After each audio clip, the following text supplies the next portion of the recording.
नमस्कार दोस्तों। सीरिया का राष्ट्रपति अहमद अल-शरा ने कुछ दिन पहले 29 मार्च को सीरिया के नागरिकों को एक ईद का तोहफा दिया। अब क्या ये तोहफा उनकी ज़िंदगी में एक मीठा स्वाद छोड़ के जाएगा या ये तोहफा उनकी ज़िंदगी में एक कड़वी स्वाद छोड़ के जाएगा? आने वाला कल ये बात बताएगा।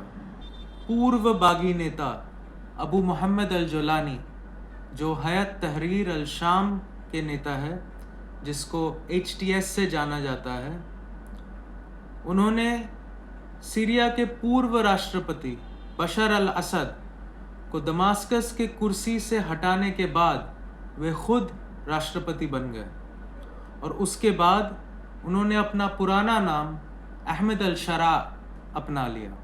मेरा नाम श्रीराज है और रे की दुनिया या रेज वर्ल्ड में आपका हार्दिक स्वागत है। 29 मार्च को अहमद अल-शरा ने अपना नया अंतरिम सरकार घोषित किया।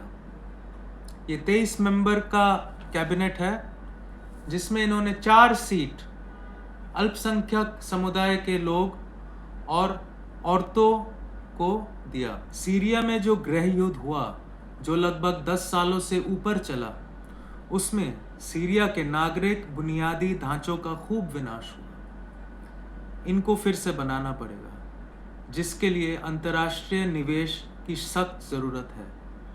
अंतर्राष्ट्रीय निवेश सीरिया में तभी आएगा जब सीरिया के ऊपर से अंतर्राष्ट्रीय आर्थिक प्रतिबंध जो लगे हुए हैं, खास करके अमेरिका के प्रतिबंध, वो सीरिया के ऊपर से हट जाए। सीरिया के ऊपर से अंतर्राष्ट्रीय प्रतिबंध हटाने के पहले अंतर्राष्ट्रीय ऑब्जर्वर्स ये देखेंगे कि क्या अहमद अल-शरा अपने देश में एक शांतिपूर्वक वातावरण बनाए रख पाते हैं या नहीं।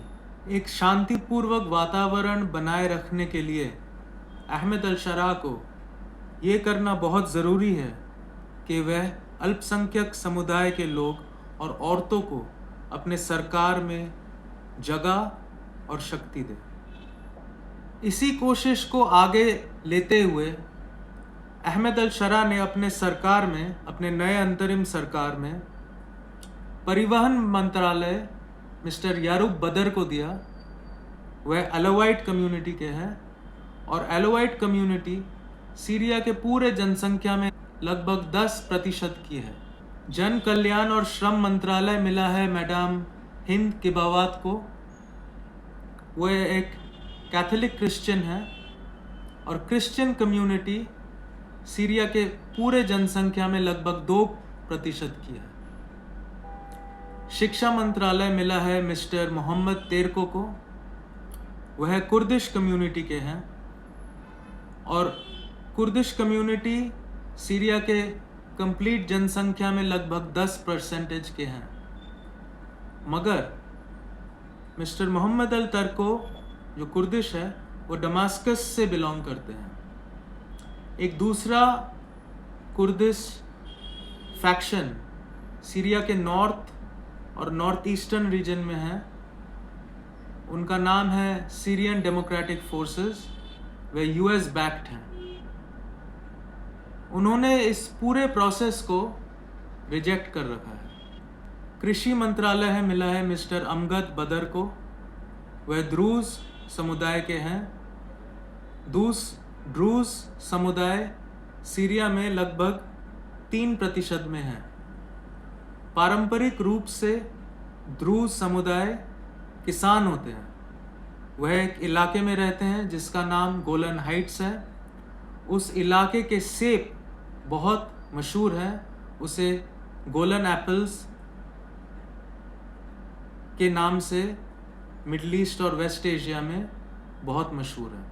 आने वाले समय में देखेंगे कि क्या मिस्टर अहमद अल-शरा अपने देश में इतने सारे समुदाय के बीच में जो हिंसा है, वह उसे कंट्रोल कर पाते हैं, क्या वह उसे रोक पाते हैं, और वह अपने देश में औरतों को कितना अधिकार दे सकते हैं।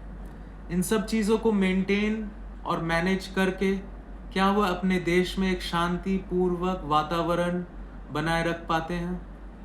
अगर वो इस काम में सफल रहें तो सीरिया के ऊपर से अंतर्राष्ट्रीय आर्थिक प्रतिबंध जो लगे हुए हैं वो उठ जाएंगे, जिस वजह से सीरिया में अंतर्राष्ट्रीय निवेश आएगा और अल्टीमेटली सीरिया डेवलपमेंट के ओर बढ़ता जाएगा।